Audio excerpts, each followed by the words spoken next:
Thanks, Ian, and thanks for the invitation from the committee to present this morning. I'll fess up straight away, I'm not an engineer, I'm not an ecologist, I'm a bloody town planner. So you can blame the planners for your problems. What I would like to do is address this question. Can local scale wildlife barrier mitigation measures exist in isolation, or do they need a broader spatial context to support, for support and long-term viability? And I'm going to argue that of course they do. And I'll come at this from some work that's been done in South East Queensland, so I'll use that as the case study. What I want to do this morning is discuss with you the nature of the regional scale problem, look at the origins of the corridor concept in South East Queensland planning, and then unpack this concept of landscape corridors as it's currently accepted in this part of the world.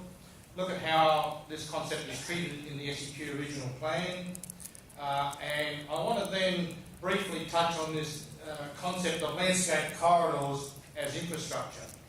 That might be a bit mind-blowing for some. And then I want to propose a strategic roadmap for where we want to take this initiative into the future. So, again, using South East Queensland as a case study, you can see from that artist's impression the areas of urbanisation, and we're dealing with a continued process of urbanisation. I mean, the nature of the problem is this. The bottom left-hand corner there are the population projections. Just worry about the top one. I mean, the trends are all the same direction, all going up at a great rate of knots. But the blue top line is that for the region as a whole. So you can add Brisbane with the outside Brisbane local authorities, add in Toowoomba, as has recently been done for planning of South East Queensland, and you're dealing with that blue line going up at a great rate of knots. So in essence, we expect on past trends another 1 million people into this region between now and 2031. And we've taken 1 million people, by the way, in the last 10 to 12 years. So if you're experiencing some traffic congestion, if you're experiencing no water or electricity supply is irregular or whatever, then clearly infrastructure hasn't kept up with the rate of growth. The problem is that's the direction of growth. I mean, the topography dictates the lines of least resistance, and those arrows clearly show the way in which the urban footprint will be pushed. Dealing with peri-urbanisation, because I think this is sort of where the main issues are at the moment for us in the future. This is from some research we've done recently on peri-urbanisation using South East Queensland and Melbourne as a growth corridor as case studies. But this is South East Queensland. This is amenity peri-urbanisation. And what's the problem? Well, that's what you end up with. The developers eyeing off land that no self-respecting farmer would have ever touched. So as a consequence of it not being viable for farming or for grazing or whatever, it's left as remnant vegetation in the landscape. And of course, that is then identified as, in this case, of regional biodiversity significance. So what do you got? You've got a clash of values. And this is what planning is all about. I mean, we have jumped in a quantum leap into what we call in our profession values-led planning. I mean, those of you who are Queenslanders, IPA is a values-led planning scheme. The regional plans being done around the state are values-led. Same in Victoria. So it's really a clash of values, and our job as, in a planning sense is to deconflict these values where they arise. And this is a classic case when you're dealing with an amenity peri-urbanisation landscape like that, which is in the old Waverley Shire.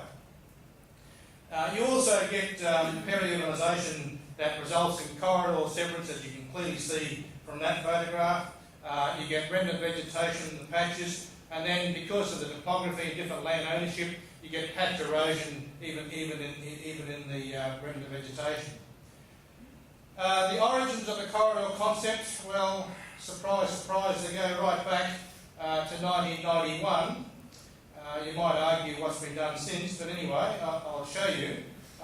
It originated in a 1993 policy paper dealing with open space and outdoor recreation.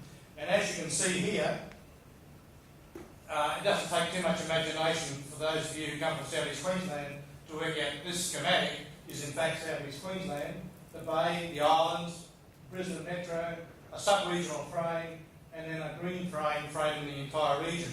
But if you note closely, inside this concept is this notion about core areas being linked by what we call then corridors, terrestrial corridors, aquatic corridors. So that's 1993 in a policy paper that was accepted by the government of the day. That translated into the first regional framework for growth management, again into land corridors as they were called, and water corridors for that simplistic map there. The first regional framework for growth management became more stylised because the politicians didn't want to identify any initiatives with respect to real property, as you can imagine. So the stylised map again shows corridors. But again, now they're just packaged up as corridors, not specifying whether they're terrestrial, aquatic or whatever. So the concept of landscape corridors comes to this point as we currently accept it today. The purpose is to address landscape fragmentation, as you've heard from previous speakers, including Edgar this morning. It's to maintain or increase landscape connectivity, which is the holy grail of a lot of planning we're doing at regional scale. It's to link areas of similar landscape values or attributes, so there's that word value again. It's to protect landscape values, it's to facilitate movement through the landscape, it's to provide a continuous experience of the landscape, and it's to facilitate landscape appreciation. Now that's not just randomness, because planning is an anthropocentric discipline. So we are really looking at anthropocentric values here more than anything else, I would argue. So in terms of the biodiversity, ecological corridors, or greenways as the Yanks call it, I'm not going to go into this, you know this only too well, but there's two major approaches there to provide connectivity between those habitat patches, both in terms of terrestrial corridors or aquatic corridors. The only problem in South East Queensland, or in Queensland in fact, is that cadastral laws have property boundaries, in many cases, in the middle of a watercourse. So unlike other states, we don't have riparian zones in public ownership. So that causes us some little challenges. And then of course, in the notion of landscape corridors, dealing with a whole set of anthropocentric values, we have cultural heritage or European cultural heritage values being expressed by these heritage trails. We have indigenous landscape values, which are starting to come to grips with right now, in terms of Aboriginal pathways, Aboriginal dreaming tracks, and Aboriginal cultural corridors. This trail is part of well, it originates as a songline, but it's now part of a tourist trail up north of Broome in northwest Western Australia. And then we have regional recreation trails for a whole raft of different outdoor recreation opportunities. And yes, you're probably thinking a lot of those can do a lot of danger to wildlife. But again, as I said, it's a matter of deconflicting these conflicting values where they occur in our landscape, which is fast disappearing. Infrastructure corridors, scenic landscape linkages, and scenic corridors or scenic routes. And I want to now address this issue about how has this been gripped up into the contemporary and what is now statutory regional plans. Well, the planning in the past that's been done since 91 was voluntary, but since 2005 we're now dealing with a statutory regional plan.